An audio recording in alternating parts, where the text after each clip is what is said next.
मनीष जीवन लाभ होउची प्रभुंकर नाम संकीर्तन को सुनिबा प्रभुंकर गुण कीर्तन गाइबा आउ किछि लाभ नाही एकमात्र लाभ होउची जदि आमे गोविंद को भाव करिबा जदि विष्णुकर नाम को स्मरण करिबा कहार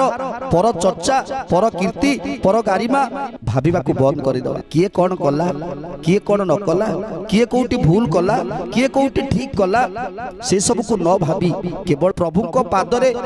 लय रखी प्रभु को कथा चिंतन करी आमे जदि आम कर्म पथरे आगे जीवाना ताहले से गोटे होउछि लाभ आउ किछि संसार रे लाभ नाही लाभ क्षति जदि विचार करा जाए केवल लाभ होउछि गोविंद को पाखरे समर्पण हो जिबा निर्मल करी बुद्धि मन निरते करिब कीर्तन